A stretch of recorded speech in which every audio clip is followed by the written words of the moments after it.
Salut!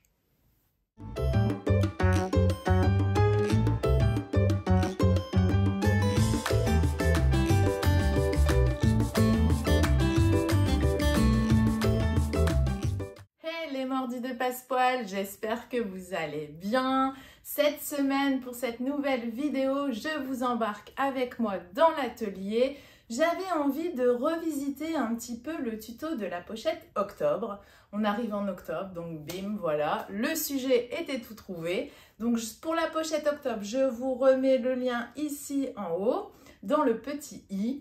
J'avais envie de la revisiter, mais plutôt de la revisiter avec un rabat brodé. Donc celles qui ont des brodeuses, ça pourra vous intéresser. J'avais aussi, et vous savez, je suis toujours dans ma mission, ma guerre anti-chute. Donc j'avais envie de vous donner aussi des petites astuces, vous montrer comment je procède pour vider un maximum mon bac à chute. Donc si ça vous intéresse, on y va. Allez, let's go!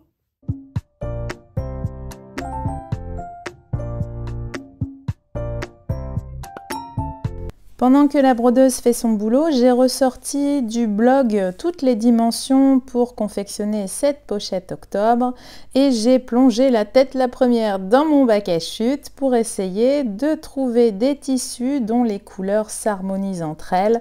Donc là, comme vous pouvez le voir, je tourne autour de couleurs un peu automnales, on va dire. Je suis dans le noir, le beige, le orangé, le jaune. Donc j'essaye petit à petit de me constituer en fait des couleurs qui s'harmonisent bien entre elles, des textures aussi différentes. Je sors tout, je ne suis pas certaine de tout utiliser, mais au moins ça me permet déjà de faire mon cheminement créatif. Donc pour optimiser mes chutes, donc là vous voyez, je mesure déjà sur ce lin un peu graphique orangé, pardon. J'essaye de mesurer et s'il faut, je vais m'en servir pour les pièces devant et dos du corps de la pochette et j'essaye de conserver le maximum en fait de mon coupon. Donc je vais vraiment couper à ras de mes bords. Je garderai les petites chutes, pardon, pour former du rembourrage. Et vous allez voir dans la vidéo qu'il va me manquer en fait des dimensions quelques centimètres en hauteur. Et donc je vais essayer de compenser avec un autre tissu. Alors ça c'est ma première astuce si vous voulez optimiser au maximum vos chutes. C'est-à-dire, j'ai par exemple une pièce sur mon patron qui fait 25 cm de large sur 20 cm de haut. Si je n'ai que 11 cm disponibles dans mon coupon, je vais composer avec un autre tissu.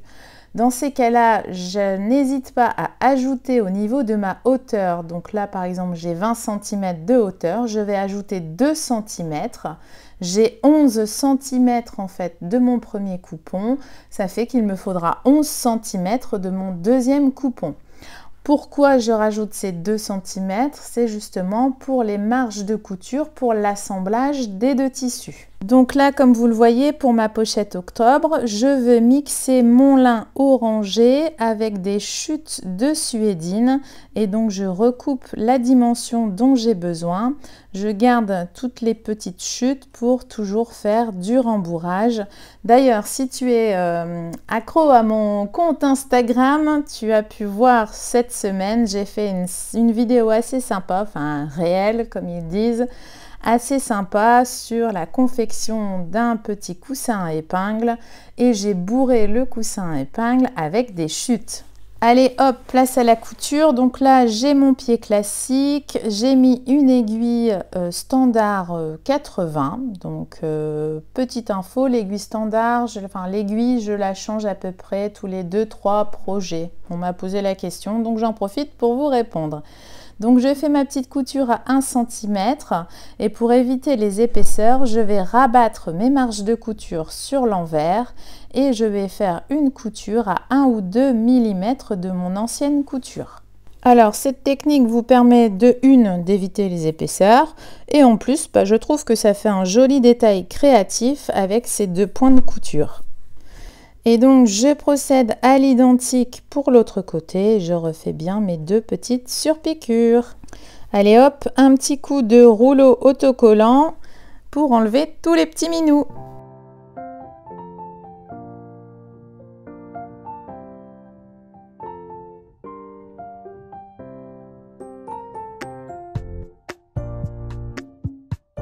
Donc avant de m'occuper des petites chutes du devant, je vais quand même direct découper en fait mes doublures. Et là c'est pareil, je vais vraiment prendre dans le tissu où j'ai la plus grosse quantité. Parce que je ne vais pas faire des chutes de chutes pour faire ma doublure. Donc j'essaye d'optimiser au maximum la découpe. Et toujours avec mon cutter rotatif. Donc on m'a posé aussi la question, me semble-t-il. Donc c'est un cutter rotatif qui vient de chez Prime, qui est très bien. Alors si vous me suivez depuis un certain temps sur la chaîne, vous savez que j'ai eu un peu de mal à me mettre au cutter rotatif. Mais maintenant franchement j'adore.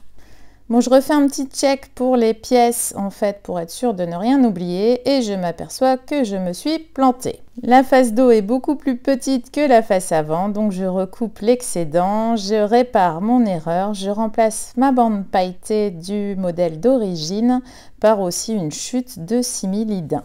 Voilà, erreur réparée. La brodeuse a bien fini son job, donc si ce coupon vous intéresse, vous pouvez le retrouver en vente sur mon site directement, donc en coupon brodé. Donc là, je fais attention au niveau des dimensions, j'essaye de bien centrer, si vous voulez, le motif. Donc par rapport aux dimensions de ma pièce. Donc vous voyez, j'utilise ma règle en fait spéciale, on va dire patchwork, mais qui est vraiment très utile dans ces cas-là. Voilà, mon petit coupon est coupé. Je vais dessiner les arrondis du rabat de suite, comme ça au moins je verrai un peu comment ça se passe. Je ne vais pas rajouter de tissu ou de coupon dessus. Je trouve que la broderie se suffit à elle-même. Pour former la doublure de la petite poche zippée du rabat, je vais prendre un coton, mais je vais juste ajouter 2 cm de plus. Comme ça, je pourrais faire juste un petit retour sur le devant. Toujours avec ma règle patchwork comme ça. Et ça me refait encore des petites chutes que je pourrais utiliser tout à l'heure. J'enchaîne en fait avec le petit zip sur le rabat. Donc moi j'utilise du zip au mètre. Donc je prends la bonne dimension. Je vais checker avec un petit curseur blanc, ça sera sympa. Et là je vais réfléchir pour mes petites chutes, mes coins de zip. Bon, je vais prendre dans le même tissu.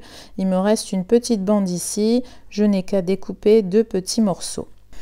Allez hop, je sors la fourchette pour enfiler mon curseur sur le zip. Donc là, si besoin, je vous remets la vidéo au-dessus.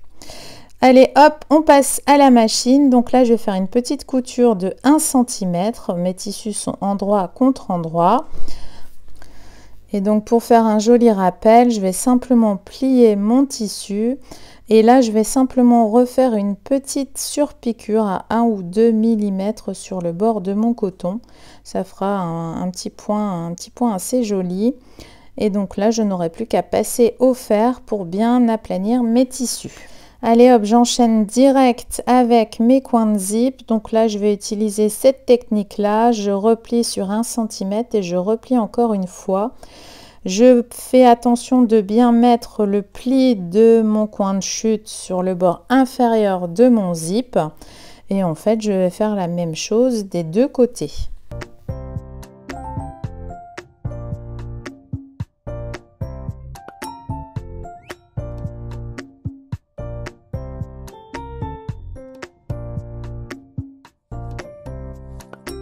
Donc ensuite, on va venir coudre cette poche sur le bord inférieur du zip. Je vais juste ajuster mes coins de zip, couper les excédents.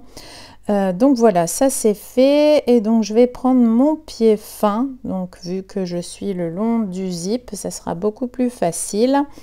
Je cale mon extérieur de poche directement sur le bord inférieur de mon zip. Et donc là, je vais faire un petit point de couture. J'ai une longueur de point souvent de 2,5 voire 3 maximum.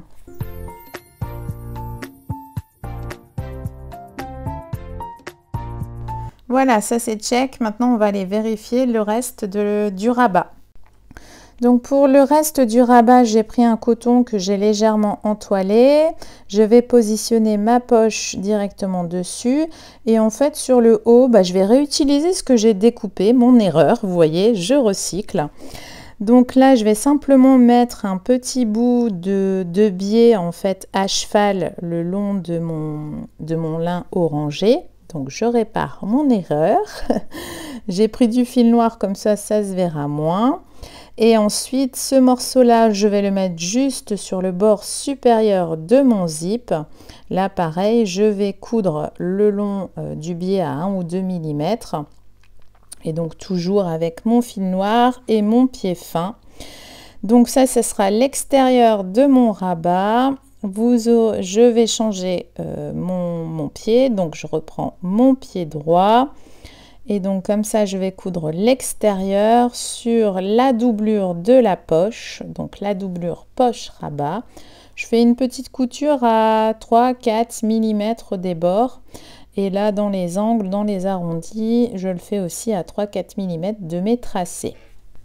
J'enchaîne ensuite avec la pose du passepoil. Donc ça, vous savez comment on pose le passepoil à force de suivre mes vidéos. Vous savez que je suis une férue, une mordue, que dis-je, de passepoil. Donc n'hésitez pas surtout à cranter le passepoil dans les arrondis. Comme ça, il épouse bien le bord de votre pièce. Et voilà, ça c'est check. Je vais pouvoir coudre en fait la doublure de mon rabat directement. Je mets tout ça bord à bord. Je vais coudre et je ferai une petite surpiqûre. Donc là, tout est fait. J'ai cousu ma doublure et j'ai fait ma surpiqûre. Et maintenant, il suffit simplement de positionner la partie mâle de l'attache cartable parce que j'ai pas envie de mettre de pression aimantée. Pour info, vous retrouvez ces jolies attaches cartables chez la mercerie des créateurs. Voilà, donc ça c'est check. Maintenant, on va peut-être s'occuper directement de nos petites chutes de coton. Donc, je reprends toutes mes chutes et j'essaye de faire en fait des bandes. Comme ça, c'est beaucoup plus facile à positionner. Donc, pour le coup, je vais changer de méthode. Je vais reprendre la méthode de la pochette chute. Ça sera beaucoup plus rapide.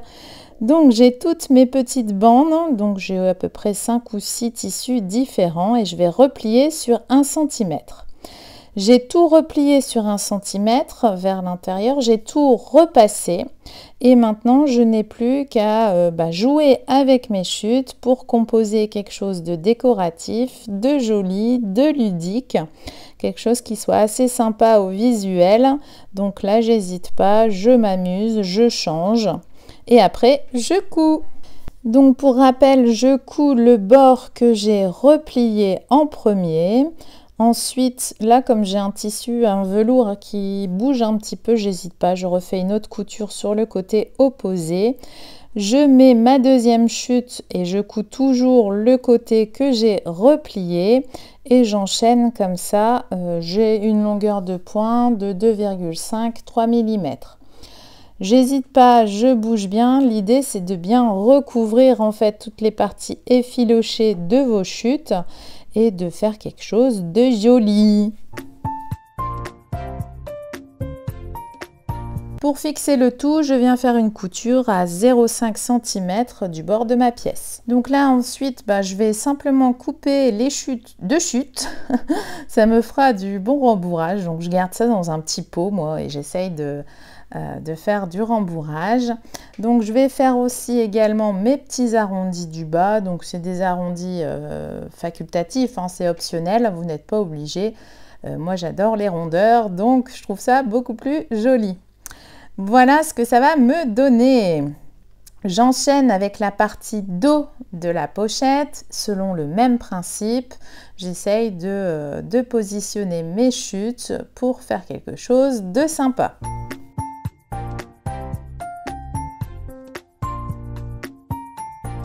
Et je procède à l'identique, je vais venir coudre toutes mes petites chutes. Donc par rapport à cette vidéo, vous voyez un peu comment je fonctionne au niveau du cheminement créatif, c'est-à-dire que je ne vais pas découper toutes mes pièces tout de suite. J'y vais au fil de l'eau et en fait je constitue petit à petit ma pochette. C'est pour ça que vous voyez à un moment je découpe, je couds, je redécoupe, je couds. Ça me permet en fait d'avoir un visuel beaucoup plus proche du produit final et de prendre mon temps vraiment pour composer ma pochette. Donc là, je vais fixer le rabat directement sur la partie dos de ma pochette. J'ai marqué les milieux. Je vais faire une petite couture. Donc là, je l'ai fait à 0,5 cm avec mon pied droit. Et ensuite, je vais enchaîner avec la petite partie qui remplace la bande pailletée. Moi, je l'ai en simili-daim, histoire d'optimiser mes chutes. Et là, je vais faire une couture à 1 cm. Je vais rabattre pour faire une surpiqûre.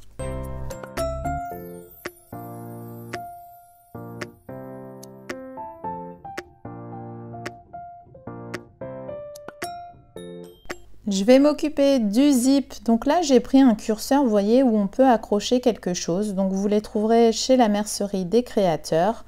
Je ne sais pas encore ce que je vais accrocher sur mon curseur, mais j'avais envie de mettre ça. Donc voilà, je procède à mes beaux coins de zip. Donc là, pareil, vous repliez des chutes, comme je viens de vous le montrer.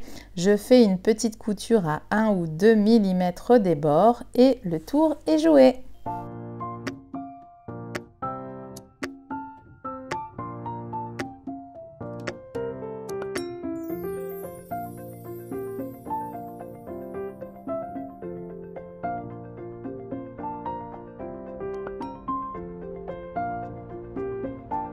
Maintenant, on va coudre ce gros zip sur le corps de notre pochette. Donc, je reprends mon pied fin, toujours très utile pour coudre le zip. Je mets endroit contre endroit, je fais attention de bien le centrer et je démarre ma couture au niveau de mes coins de zip. Mon zip étant assez large, je vais faire une couture à peu près à 1 cm des bords. Comme ça, ça fera beaucoup plus joli quand je vais le retourner. Je vais coudre ensuite la doublure, donc là pareil, endroit contre endroit, et je n'ai plus qu'à suivre ma précédente ligne de couture du zip jusqu'au coin de zip. Voilà, le tour est joué, je n'ai plus qu'à bien repositionner mes tissus pour faire une jolie surpiqûre, en fait, à peu près à 1 ou 2 mm. N'allez pas me faire une surpiqûre à 5 ou 6 mm, c'est moche. Il faut vraiment que ça soit au plus près, en fait, à 1 ou 2 mm du bord de vos tissus pour que ça soit très fin. Donc on enchaîne avec la partie dos et donc là il faut bien coudre sur votre bande pailletée ou la bande, moi ici c'est du simili-daim. Donc pareil, je vais coudre à partir de mon coin de zip et sur à peu près à 1 cm des bords. Donc le rabat, vous voyez, est bien entre les deux en fait. Ok, je vais couper les petits fils qui dépassent de suite et je vais enchaîner avec la couture de ma doublure, toujours endroit contre endroit. Voilà. Donc je positionne bien, j'hésite pas à ouvrir mon zip parce que comme j'ai un gros curseur, ça peut être un peu contraignant. Donc c'est parti, toujours à partir de mes coins de zip et je couds à 1 cm en suivant ma précédente ligne de couture. Je vais faire une petite surpiqûre, je tire bien sur ma doublure et mon tissu extérieur et comme vous le savez, une jolie surpiqûre à 1 ou 2 mm des bords.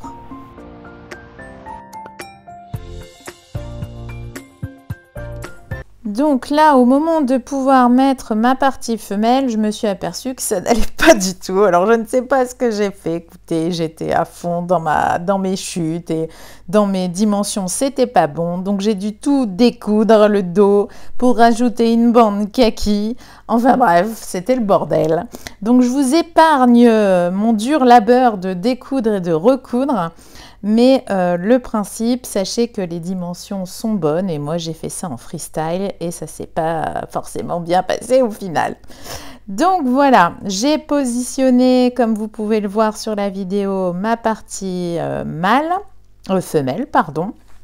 Et donc là, je n'ai plus qu'à rentrer en fait mon rabat au niveau de mon zip. Je vais tout épingler endroit contre endroit pour la couture finale.